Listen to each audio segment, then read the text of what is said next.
Oi, gente, eu sou a Esther e essa é a segunda temporada do Pode Entender.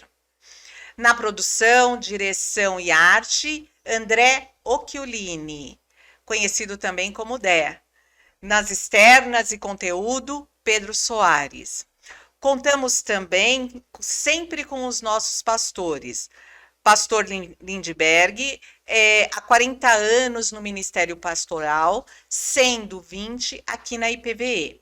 É doutor em Educação, Arte, História da Cultura, atualmente pesquisador, professor, coordenador do Programa de Projeto de Cultura da Universidade Mackenzie.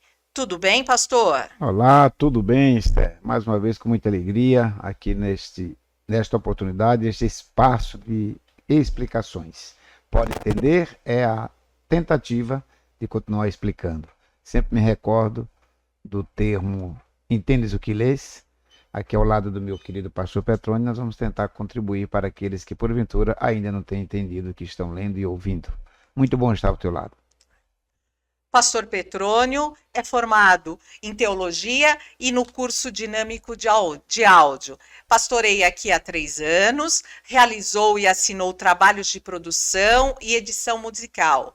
É professor de técnica vocal e compositor. Inclusive, o nosso jingle aqui do Pode Entender é composição do nosso pastor Petrônio. Tudo bem, pastor? Tudo bem, graças a Deus. Obrigado pelo merchandising aí.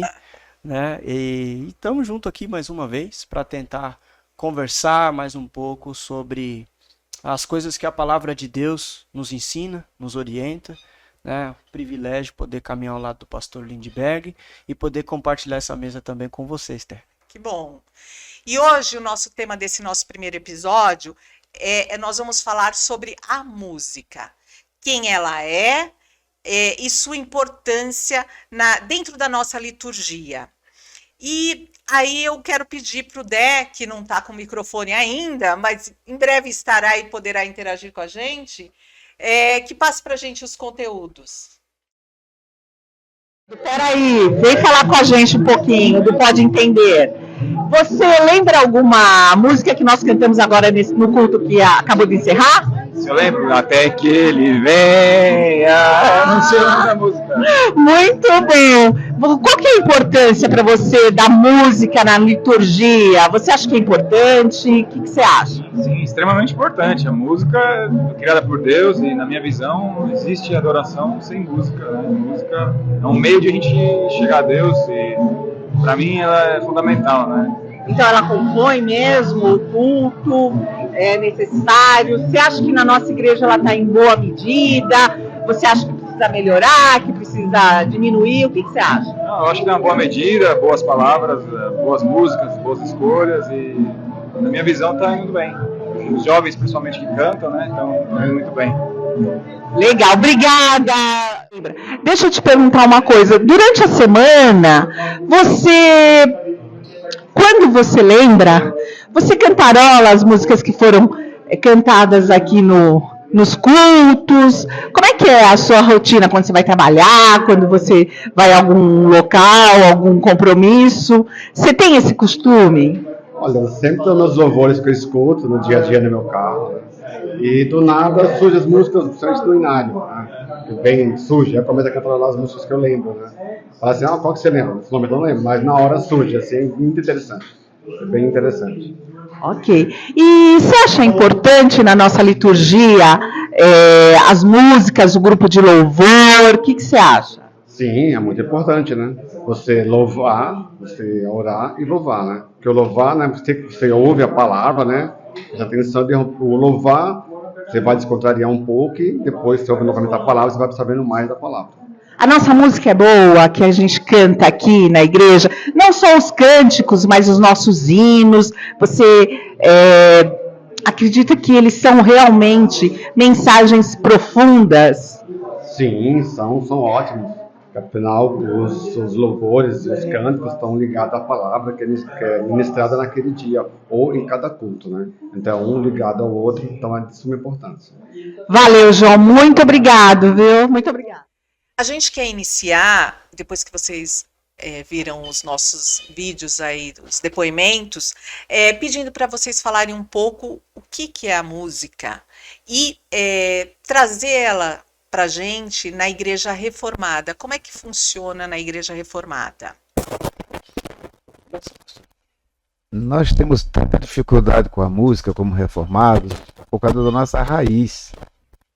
Nós temos um calvinismo que criou o próprio saltério. Tão exigente era com as músicas. E toda a raiz, ela tende a proliferar, gerar seus frutos, e é difícil você fazer enxertos nisso. Então nós não temos, por exemplo, a mesma bonança que tinha outros irmãos, com a música, escolas privilegiadas de músicas.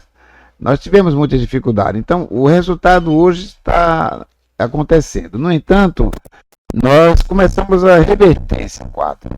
Eu acredito que a nossa igreja mesmo começou a entender o papel da música na liturgia, sair um pouco apenas dos hinários, que era muito comum e ainda hoje é em algumas situações, mas nós temos um equilíbrio entre as músicas dos hinários e as outras músicas que também louvam a Deus, né? Então, mas isso é difícil, é meio pesado para a igreja. Às vezes a cultura ela não revela tão facilmente, né? Você chega numa igreja, presta culto, ouve a música e às vezes você sai reclamando da música. Mas reclamando porque é aquela que você não estava acostumada. Então você está reclamando porque ela não te agrada. E a música não é para nos agradar. A música é para agradar a Deus, louvar a Deus. Essas coisas, a igreja tem avançado nisso. Mas ainda é uma tarefa difícil. Concorda, meu pastor? Concordo. Essa temática, ela sempre sugere muitas coisas, né? Muitas outras conversas. Até a gente, em off aqui, tava discutindo a pauta. É bom ir por esse caminho, não é? Porque, assim, ela tem muitos ramos, né? Eu, particularmente, eu tive que estudar esse tema no decorrer da vida, porque, de certa forma, a minha formação pessoal está um pouco dentro desse universo, né? Então, quando a gente fala de música, igreja, liturgia, teologia, música, a cabeça emaranhado, pastor. A cabeça começa a explodir com um monte de ideias, de experiências, de situações, né? Mas eu acho que dá para a gente começar aqui, e uma coisa que eu acho interessante a gente ter como pontapé o seguinte, inclusive é um pouco do que o irmão Oswaldo falou. A música é uma criação de Deus, né? Eu acho que é interessante você pegar essa frase para pensar o seguinte. Quando você puxa para fazer estudos antropológicos, né, das civilizações antigas, das religiões mais, sei lá, antigas que você possa imaginar, culturas da antiguidade e tudo mais, a música sempre esteve como algo presente. Você pode ir atrás onde você for, aí sei quantos milhões de anos, para quem for de terra velha, de terra jovem, né? Milhões, milhares, e aí você se encontra aí dentro da linha do tempo. Mas assim, você sempre vai ver a música presente. E tem um livro do Jeremy Bagwell, não tem em português esse livro, e ele fala justamente que essa coisa da gente enxergar a música como algo para entretenimento, como algo para diversão, como para ouvir no nosso carro enquanto a gente viaja, isso é algo meio que recente, assim, dentro da linha do tempo. Porque, na verdade, a música sempre foi, e aí você vai fazer esses primórdios aí que eu tô comentando aqui, sempre foi algo espiritual, sempre foi. Sempre foi algo ligado para os deuses, por assim dizer, né? Sempre foi algo divino mesmo. Essa coisa de curtir música, de assistir um show, é uma coisa muito mais recente do ponto de vista. Não vou dizer contemporâneo, porque aí a gente entra, parece que é coisa da modernidade. Mas assim,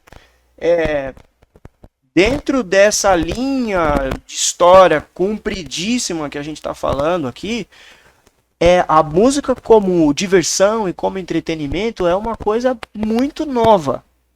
A música sempre foi algo muito mais divino, espiritual, as pessoas... E aí a própria Bíblia dá indícios disso. Vamos lembrar aqui uma situação antiga musical da Bíblia, sei lá, quando o povo de Deus atravessou o Mar Vermelho, chegou do outro lado, fizeram o quê? Música. Mas não era música porque eles estavam simplesmente fazendo uma festa qualquer.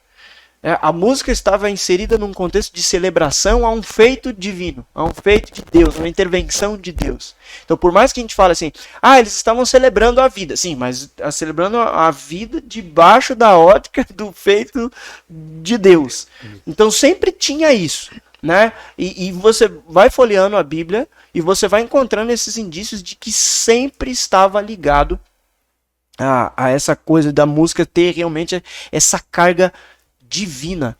E aí é interessante, você pega Apocalipse ou mesmo a visão de Isaías lá no capítulo 6, que ele chega lá diante do trono de Deus lá no céu, e ele vê o que lá? Música. Ou João em Apocalipse relata que lá no céu tem o quê? Tem música.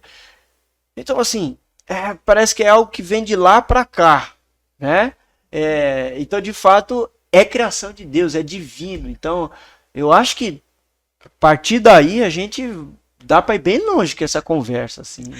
E também, se falando, né, do cântico dos israelitas, ele tinha, né, os salmos tem uma linha lá dos cânticos de romagem. Isso. E é interessante, parece que a linha, estava pesquisando um pouco, falando da linha, então ele começa normalmente um critério, com as aflições, o povo fala, depois ele reconhece e confia é bem litúrgico Deus, o negócio, e depois eles cantam a alegria. Parece que os salmos, né, ele tem essa linha de tratamento, de sequência. Os nossos cânticos de hoje funciona assim também? Vocês pensam, como é que é isso? Vocês já tiveram alguma oportunidade de falar, não, isso aqui não funciona, isso aqui não pode ser, conversando com um grupo de louvor, tudo, olha, não mexe aqui, não mexe aqui. E ele tem essa linha também? Eu queria fazer uma retomada muito rápida do que o pastor Petrônio estava falando, que a música é uma linguagem, né? Exatamente dentro do que acabamos de ouvir aqui, do pastor Petrônio, das colocações do João, do nosso querido Oswaldo, que deixa claro o seguinte: se ele é inerente, é porque ele é criado. Então é uma linguagem que nós somos dotados dessa linguagem. Então ela vai nos acompanhar sempre. Por isso, se eu estiver triste, vai ter a música, se eu estiver alegre, vai ter a música. É uma linguagem, né? E é engraçado o que me chamava muita atenção nessa questão da música são os salmos. Porque é uma caminhada, ele tem de todo estilo, onde eles estiverem estão cantando. É triste, a única experiência que eles não cantaram foi aquela do Salgueiro, né? Que foi o restante, ele estava o tempo todo cantando. Então é um povo que cantava muito. É uma linguagem. E eu faço a brincadeira dizendo, veja, Deus confundiu as línguas na Torre de Babel, mas em lugar nenhum confundiu as músicas, as melodias, né? Porque ela fala muito profundo. E eu lembro-me de uma observação, não recordo quem foi, que fez uma leitura, voltando ao Saltério de Genebra, dizendo tem que ter cuidado, porque assim como nós somos tolhidos à linguagem da leitura bíblica, e a Reforma briga a favor disso, e nos liberta, e põe a Bíblia na mão das pessoas, nós podíamos estar correndo o mesmo erro de proibir as pessoas da música. Então era uma leitura que precisava ser feita, né? Porque a música é uma linguagem. Então eu acredito que nesse sentido, os nossos hinos, aliás, eu participei de um momento muito ímpar da igreja, eu fui pastor de uma secretária de música, que fez a correção do hinário do cântico. E eu recordo que tinha uma discussão dizendo assim, mas nós não podemos mexer nas letras. A letra é uma poesia de alguém. A não ser que a pessoa esteja viva e diga, realmente aqui dá. Mas se não, a maioria já tem morrido. Então eu acho que não tinha que mexer naquela beleza de poesias. Porque o ritmo, as colocações, às vezes você fica observando, você canta uma música e a história de quem compôs não tem nada a ver com aquela parte da liturgia que você está fazendo. Então realmente precisa muito estudo. Não é fácil fazer uma liturgia musicalizada, organizada, que fale ao coração. A mesma preocupação que a gente tem com a exposição do sermão, a linguagem do sermão, deve se ter com a música também. Tem que ser um conjunto, né? tem que estar trabalhando ali um conjunto. Por isso que vocês têm que estar realmente muito próximos dos músicos, muito próximo, porque ali é toda uma sequência para que a gente entenda. E eu sei que vocês têm feito isso muito bem.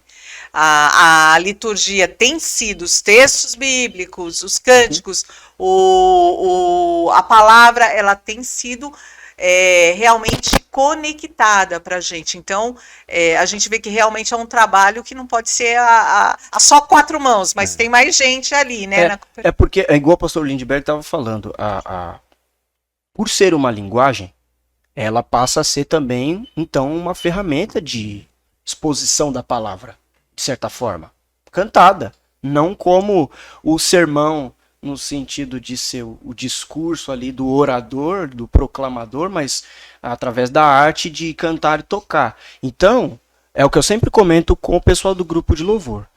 Se vocês são peça da liturgia, vocês também fazem parte da formação espiritual da igreja. Então, eu já comentei com eles o seguinte, por exemplo, né?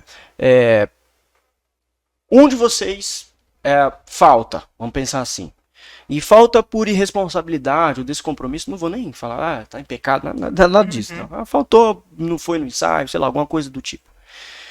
Bom, essa pessoa, ela faltou, ela não foi responsável, um exemplo, tá? E aí ela vai afetar a execução, a entrega do trabalho, por assim dizer, daquilo que o grupo de louvor vai fazer no momento da liturgia. Ok. Parece uma coisa pequena, boba, mas afetou o grupo na hora de fazer. E aí, onde é que isso deságua? Lá na Dona Maria, que veio para o culto para ser edificada, para adorar a Deus, para se conectar com o Senhor. E aí, isso é bem profundo, pastor. Muito profundo. Olha. É muito profundo. Porque geralmente as pessoas falam assim, o louvor ele é muito atacado. A igreja como um todo ela é atacada.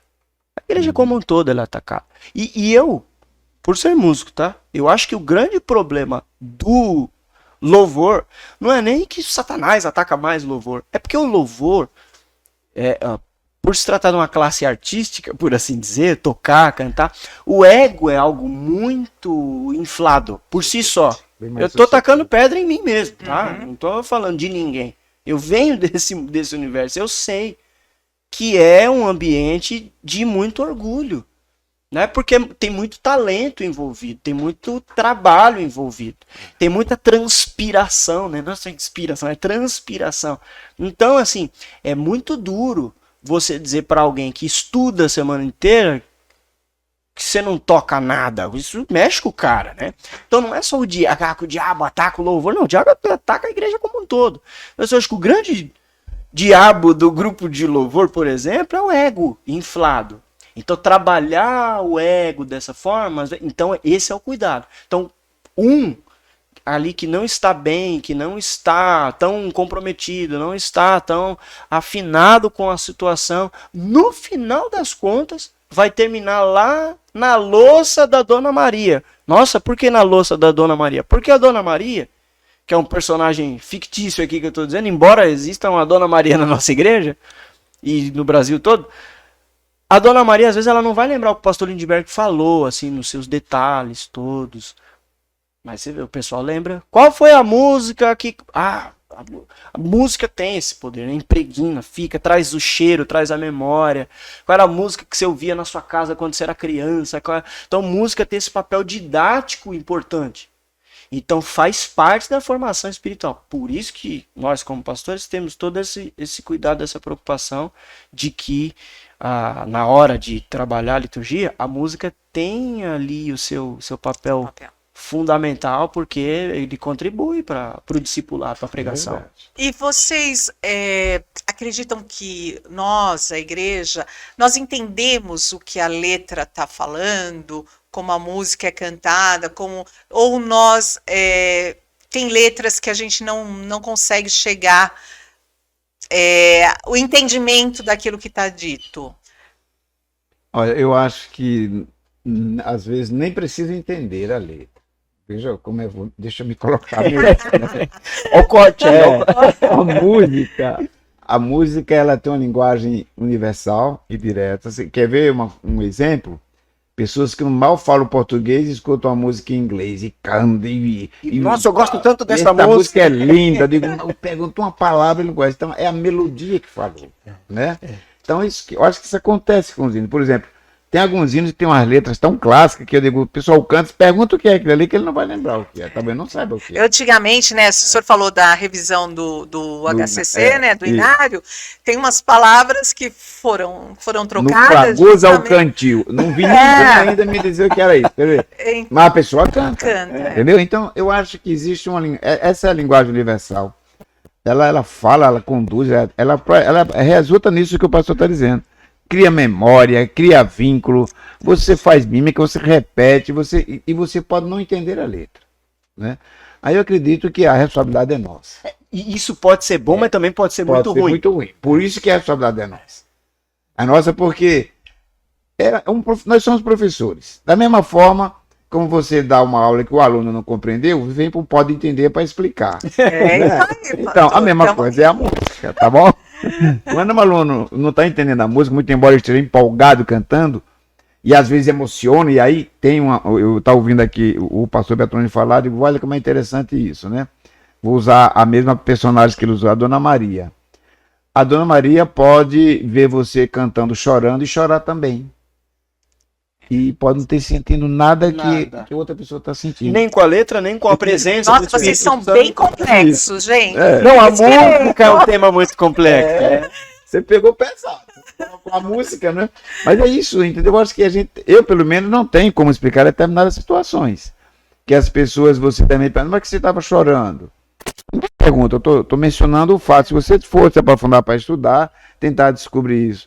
A música ela tem segredos, tem mistérios que a gente não consegue absorver. Tem uma série de coisas que você precisa pensar antes de colocar uma música no culto.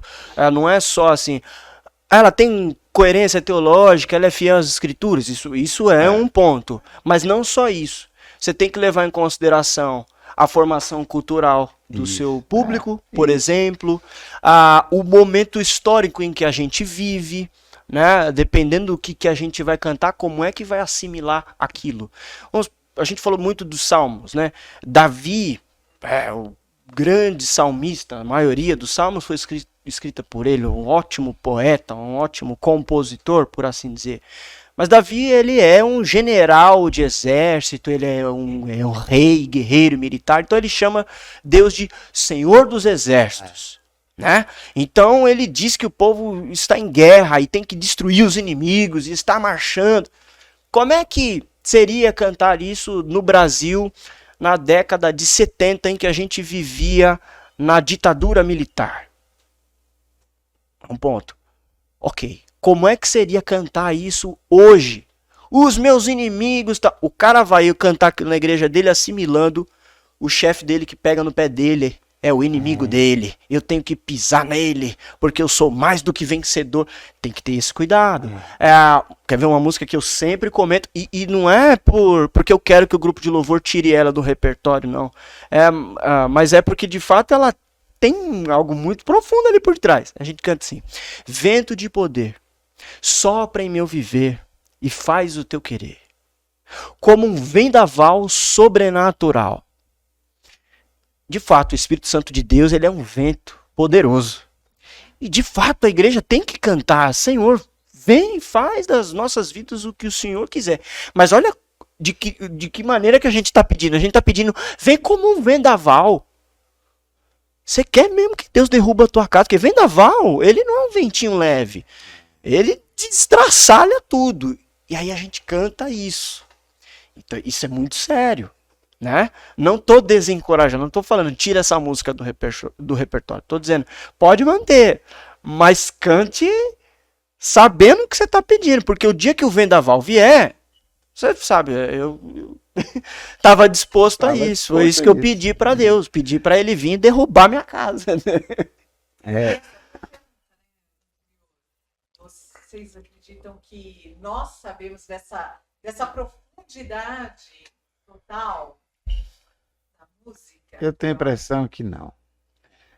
Talvez não por não ser competente para saber, mas talvez porque não leva em conta que isso é necessário. Porque olha o que o pastor Petrone acaba de dizer. Ele falando, eu lembrei, um dia que nós estávamos na porta da igreja, e esse corredor aqui que passa na porta da igreja lateral, é um canal de vento. Um dia nós estávamos sentados, a porta amarrada, deu um vento forte, a porta soltou, derrubou uma pessoa e fechou a porta. Ele, olha o que é um vendaval. Aí todo mundo assustado, como pode, é soldado do diácono, por que não amarrou? Ele, não, irmão, tá... olha, você não estava pedindo? Aí ele falou, tá amarrado, em nome de Jesus. Só uma demonstração. Não estava. Mas veja como a gente às vezes é imaturo espiritual mesmo, né? Não presta atenção no que está contando. Tem uma outra que eu chego ao tremo quando ele diz que leva-me a uma experiência além, do mais profundo. Leva-me além. Né? Gente do céu, é lindo, o que ele está dizendo, ele é lindo, vamos cantar. Mas se prepare para um negócio desse, porque não é Deus de brincadeira, né? A gente está louvando a ele. Então, eu acho que a letra ela tem que ser levada muito a sério. Não é com rigor de letra escriturística, de vocabulário, não. É do sentido dela. E aí a gente chega num ponto que é por isso que os pastores e teólogos muito mais restritos dessa coisa de trabalho litúrgico da música vão falar isso. É por isso que as nossas canções têm que ser só cristocêntricas. Porque você não corre esse risco de dizer, me leva para um lugar. A canção cristocêntrica vai dizer, grande é o Senhor e muito digno de ser louvado. Ele é exaltado, o rei é exaltado. Você não está correndo risco nenhum. Você está elevando o nome de Cristo e tudo bem. Agora, quando você começa a se colocar na história e na canção, cuida. Cuida. Receber o que a gente está cantando. Isso. É assim. É porque a gente começou falando, né? A música ela está envolvida numa realidade que é espiritual. Então, cuidado com o que você canta, com o que você ouve também. Né? A gente está falando só do ambiente de culto aqui, mas também tem muita gente que é doutrinada na sua casa com as músicas que ouve e recebe certos tipos de cosmovisões ou mesmo teologias distorcidas a partir das músicas que ouve. E aí eu não estou só falando aqui de gospel ou qualquer coisa que você está ouvindo, tá enchendo o teu coração e depois a boca fala o que o coração tá cheio. Eu estou recordando aqui uma experiência que vale a pena colocar aqui. Nós estamos com um projeto com a TV Cultura e é só sobre música popular música brasileira. Legal. E é interessante porque um dos mais antigos professores disse assim, não faz sentido fazer um programa onde as músicas não se conversem. Olha que linguagem interessante, né? E é um programa cultural, não tem nada, não é culto. Ele disse, como é que eu coloco um Tom Jobim e logo depois vem e coloco um grupo de rock? Não se comunica. Ainda que o rock seja brasileiro, é algo que tem que se comunicar. Igual, olha o zelo de quem entende o que é música, porque o cara é um bambambam em música. Vejam como é interessante o zelo. Então, muito mais nós sabendo que a música tem esse cunho espiritual, esse cunho que nos leva a quem nos deu, que é o Deus que nos fez musicalizados. Né? Deixa eu só falar mais uma coisa, a partir disso que o pastor está falando, que é importante é o seguinte, e foi algo discutido na reforma entre Zwinglio e Calvino. Porque Zwinglio, para ele, música tinha que ser só vertical. É só para cima. Só para Deus, só para Jesus, só para o Espírito Santo, não tem que falar nada de ninguém daqui. É só para cima. Calvino falou, eu acho que não é bem assim. Eu acho que tem um lado horizontal da coisa. Eu acho que dá pra gente também falar somos corpo e assim bem ajustado, totalmente ligados. Eu acho que foi... E aí é interessante isso, porque, perdão, pastor, você vê, os dois estão no mesmo ideal, no mesmo propósito, o evangelho ou ali historicamente falando da reforma protestante. Eles estão preocupados com a mesma coisa, com a mesma finalidade, mas eles estão encontrando alternativas e formas diferentes de expressar essa coisa. E aí, eu lembro, por exemplo, Davi sendo chamado para tocar, para acalmar Saul. Isso. Né? Ele não estava ali tocando para louvar o Senhor. Embora o que ele fez glorifique a Deus, né? Mas o propósito pelo qual ele foi chamado ali foi simplesmente para acalmar os ânimos, né, do rei Saul. Inclusive é interessante esse texto porque Davi ali é um Zé Ninguém ainda, né? Saul tá lá com as perturbações dele e ele fala assim, traga um músico bom aqui. Primeiro ponto é esse, né? Um músico bom. E aí, alguém diz assim, tem um menino aí que toca bem, tem cara de valente. Então, Davi ainda não era um rei valente, não era, né? É interessante, assim, ele já parecia ser o que ele ia ser depois, né?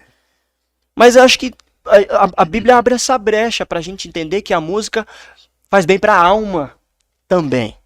Tem esse aspecto vertical, né, de exaltar o nome do Senhor, mas já que a igreja também tem esse papel de edificarmos uns aos outros, a música também pode ser uma forma de nós também dizermos: precioso és para mim, querido irmão. Veja, nada mais horizontal do que essa relação dos salmos.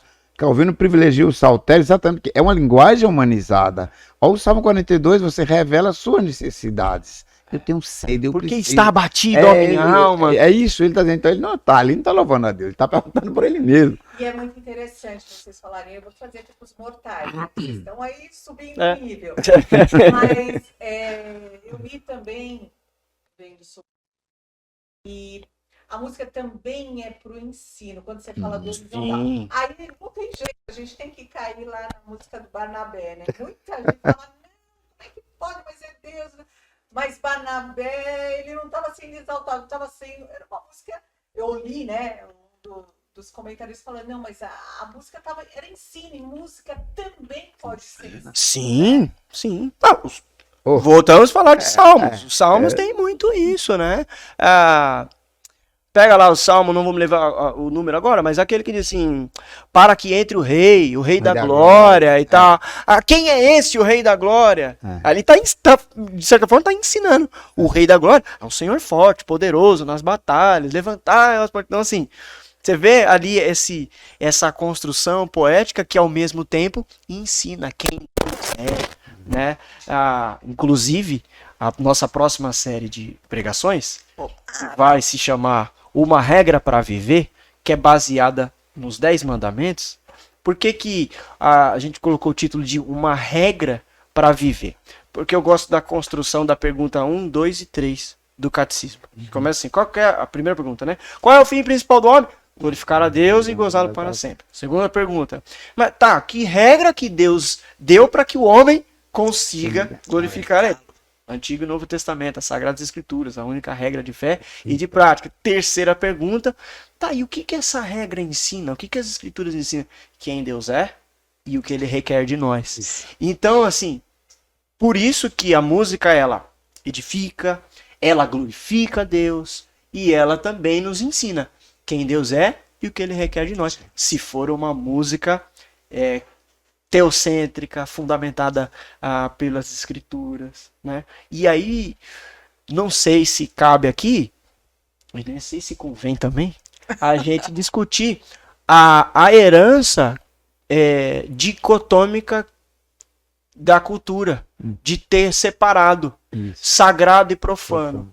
Ou, mais recentemente, música gospel e música secular, que inclusive no Brasil esse termo gospel é muito mal utilizado, né? A gente colocou dentro de uma caixa que toda música que é cantada na igreja ou feita por artistas cristãos, ela é gospel. E quando na verdade esse termo que não é nem português, né, é inglês, nos Estados Unidos o gospel ele é um segmento musical, não que é a música dos negros americanos cristãos. Isso. E os brancos cantam worship, que a música é outro. E o worship aqui no Brasil é outra coisa. Então, assim, a gente fez tanto sectarismo com a própria música, que é uma criação de Deus, a gente está dando para o diabo, por assim dizer, algo que não é dele. Né? Existe sim uma música que é ruim, que é profana, que não edifica, existe sim. Mas essa música não é necessariamente aquela que está fora do arraial da igreja. Porque existe, inclusive, muitas músicas dentro do ambiente litúrgico, dentro da igreja, que não glorifica a Deus, que não edifica, que não é bênção para a igreja, que não ensina quem Deus é. que coloca às vezes o homem no centro. Então, assim, o que é de fato uma música sacra, né, santa? O que é realmente uma música profana? Poxa, sei lá, o Renato Russo escreveu lá, ainda que eu falasse a língua dos homens. Da onde que ele tirou isso aí? 1 Coríntios capítulo 13. Pois é. A gente não pode cantar essa música no culto? Ah, não, por quê? Ah, porque é do Legião Urbana. Ah, tá, se fosse o Oficina G3 escrevendo, aí cantava, só porque é um artista cristão. E a gente esquece, né, que o Davi, poxa, Davi é um adúltero, né? O Davi cometeu umas coisas assim cabeludas, né? Será que nos dias de hoje a gente não ia cancelar o artista Davi? Né? Pois é. Bom, sei lá, tô provocando. Vamos falar aí. Mas a música ensina, não tenha dúvida. A música ensina. Eu fico observando, o pastor Bettoni tem muito mais recurso em relação à música. Eu acho engraçado essas colocações dele, porque ele puxa determinadas situações que nos provoca mesmo. Essa questão do sagrado e do profano. Ora, todos nós somos sagrados e profanos. Senão não precisava estar estudando sobre santidade. Já era todo mundo santo. Não é isso? Todos nós somos. A ideia da música sagrada e profana sempre me lembra a velha história. Não coma manga com leite, faz mal. Aí guardava a manga e o leite para quem queria, os donos, né? Da mesma coisa, a música, quando você quer apenas apresentar a sua, a outra não presta. É o que a gente faz. Então é lamentável isso. E aí deixa de ensinar, porque a música é um recurso pedagógico incrível. Ela fala muito, ela fala a alma. Ela vai muito mais do que os nossos recursos didáticos. Não tem a menor dúvida. O senhor lembrou que nós estamos... Nosso tema desse ano, aqui na IPVE, é Santidade da Igreja. É isso que nós estamos estudando todo esse semestre, né? No primeiro semestre, às quartas-feiras, a gente estudou sobre Atos, e agora a gente está vendo Levíticos, né? Então, realmente é um tema que é o nosso foco esse ano, né? E a gente tem mais um vídeo também do pessoal da igreja. Desce, você põe pra gente, por favor? Qual você acha a importância da música na nossa liturgia, no nosso culto? É muito importante para ajudar o nosso louvor e adoração a Deus. Obrigada, linda! Bom, e aí eu queria que vocês falassem um pouco, então, mais local, né, na nossa igreja. Como é que é a nossa música? Como é que o grupo de louvor, sei lá, se comporta? Como é que é a interação de vocês com essa parte da nossa liturgia? Eu vejo assim. Tem uns comentários, né? Pastor escuta de tudo. Tem uns comentários, às vezes, que eu mesmo peço, ou talvez o pastor Petro também peça. As pessoas que estão fazendo louvor, olha, você ora, pode comentar, faz a introdução, apresenta a música. Aí quando a gente pede isso, depois a gente escuta. Ah, mas fulano quis pregar também. Quer dizer, há sempre aquele que não entende que o momento de cantar faz parte do engrandecimento a Deus. E a gente pede para que falem exatamente porque apoia, é como se fosse uma ferramenta de apoio ao que vai ser cantado. Para não pegar, é uma introdução, para não pegar todo mundo bruto. Ah, chegou uma música, não, você tem levanta aí, vamos cantar. Levanta e vamos cantar. Aí canta e senta, o resto já cantou. Parece a história, né, também. Senta que lá vem a história, sai sabe que acabou a história. Então, coloca dentro do corpo. A gente trabalha muito a liturgia como uma peça, um caminho de adoração, do começo até o fim. Então, fazer essas introduções, para mim, eu acho muito importante. Eu sei, às vezes excede um pouco, é só corrigir os excessos, como a gente também precisa corrigir os nossos. Então, acho que isso caminha, porque dá corpo à liturgia. Como eu fico feliz quando eu vejo, às vezes eu digo isso mesmo no sermão, quando eu vejo um comentário que se encaixa no que eu vou falar. Sem ter combinado. Sem ter combinado. É unidade, é harmonia que o Espírito Santo nos oferece gratuitamente, pela graça mesmo, para que o culto seja agradável a Deus, que esse é o objetivo. E às vezes um comentário que deixa de ser feito, coloca a música apenas como mais uma. E só não para como compor uma peça, ali, só então compor. não é isso. Não é isso que a gente quer. Atrapalha o ensino e o aprendizado daquele ato de culto. Exatamente. Claro que às vezes tem os excessos, igual o pastor está falando aqui. Mas é importante que você conscientize a igreja do que é que vai ser cantado, justamente por aquilo que ele falou anteriormente. O que é fragoso ao cantil? Então é papel do dirigente de louvor explicar o que é o fragoso ao cantil, porque vai chegar essa parte da música e a pessoa precisa entender que ela vai pedir, música que nós vamos cantar, você vai pedir para que o vendaval sopre a tua casa.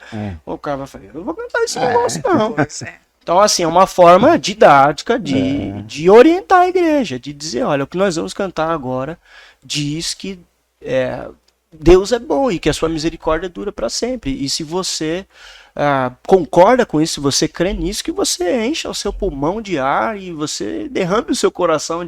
Tá vendo? Então, é importante essa... é disso que essa música tá falando. Porque às vezes acontece isso, a pessoa conhece a música, canta a música, mas ela não entendeu a mensagem da música, o enredo, né, da música. Essa música fala do quê? Sei lá, só sei que ela é legal. É igual ele falou da música em inglês. Né? Tem uma história bem interessante que eu ouvi de um pastor que é músico, não vou citar o nome dele aqui, mas ele foi para os Estados Unidos viajar com a família nas férias, e aí ele foi visitar uma igreja nos Estados Unidos, e uma das coisas que a gente mais quer ver na igreja dos Estados Unidos é o momento do louvor, né? Vamos lá. E ele não falava nada de inglês, tal. E ele chegou lá e ouviu lá, não entendia nada. Como músico, ele tá gostando do arranjo e tal, da métrica, da melodia, da harmonia. Alguém chegou do lado dele e falando em português, falou, você tá entendendo? Você tá gostando? Ele falou, ficou feliz, né? Alguém falou minha língua. Aí ele falou, não tô entendendo, eu sou do Brasil. Você é brasileiro também? Porque a pessoa falava bem português. Ele falou, não, eu sou daqui, é que eu sei falar português. Ele usou isso como uma ilustração num sermão dele para falar sobre a importância da igreja saber traduzir sua linguagem. E a música faz parte disso. Pega lá quando Paulo fala aos Coríntios no capítulo 14, na primeira carta, quando está tendo aquela discussão de dons espirituais, ele fala assim, gente, vocês estão discutindo aí qual que é melhor, qual dom que é pior. Bom, se eu tiver que definir aqui qual é o dom que a igreja tem que realmente exercer, é o da profecia. Porque se o descrente chegar no culto de vocês e vão ver essa pluralidade de vozes de vocês aí, ele não vai entender nada. Agora, se vocês proclamarem a palavra de Deus, esse é o dom da profecia, ele vai ouvir o evangelho, vai se converter, vai crer. Então, assim, é interessante porque às vezes a gente tá cantando fragoso ao cantil, a unção vai descer, e aí o descrente fala, mas o que é unção? O que é fragoso ao cantil? Não só o descrente, mas às vezes até o crente também não sabe o que é unção, o que é fragoso ao cantil. Então, assim, é importante essa tradução. Essa contextualização, o que a gente está cantando, do que a gente está falando aqui. É importante essa tradução. E aí eu acho, né, falando local, eu acho que a nossa igreja ela é bem equilibrada. O nosso público ele é bem diverso. Você tem pessoas já mais idosas, você tem bastante crianças, bastante jovens. E isso a gente não está falando aqui para vangloriar o trabalho pastoral. Não, a gente está falando inclusive isso com base no relato das pessoas que vêm nos visitar, né, e que comentam, falam assim, nossa, né, é bem plural, é bem diverso. E inclusive isso torna o trabalho dos pastores bem desafiador para montar a liturgia, para a linguagem de um sermão, para a abordagem numa visita, porque você vai ter de tudo um pouco. Então a música vai ter que ter essa coisa do agradar gregos e troianos, né? Vai ter que ter. Então a gente tem um pouco disso, né? Sem perder a qualidade. Sem perder a qualidade. Você vai ter o Inário Novo Cântico, você vai ter cânticos contemporâneos, você vai ter músicas mais animadas, você vai ter músicas mais introspectivas. E isso tudo faz parte. Como a família, nós somos um corpo, nem todo mundo é olho. É só isso. Tem que entender. Né? E isso não é só com a música, né? Mas a música ela se torna mais agressiva, porque eu não gosto, mas volta e nós não estamos aqui para nós. Toca no ego de novo, né? Mexe com o ego, eu não gosto dessa. Eu acho que esse é o principal ponto, né? Nós temos que saber que nós estamos louvando a Deus e que a música é para a glória dele, né? Então, gente, muito esclarecedor, gente, muito ensinador. E aí eu quero falar para o pessoal que está ouvindo, que está assistindo, que reflita sobre o que os nossos pastores falaram. Se tiver dúvida, conversem com eles, eles estão sempre disponíveis às nossas dúvidas, e o Pode Entender está aqui para isso também, para te esclarecer cada vez mais.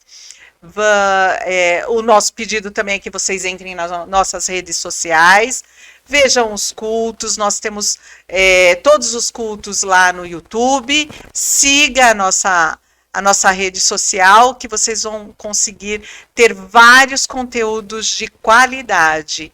E esse é o primeiro episódio da nossa segunda temporada do Pode Entender. Muito obrigado, pastores. Se vocês quiserem fazer as suas considerações finais. A única coisa que eu vou dizer é o que Paulo já disse, então é muito mais fácil a gente ficar seguro com aquilo que a Bíblia diz, né? Quer comais, quer bebais, quer façais qualquer coisa, façais tudo para a glória de Deus. Vou seguir na mesma linha. Examine tudo, não tenha medo. Tenha sempre o que é bom. Obrigada. Obrigado a você. Tchau. Tchau, tchau.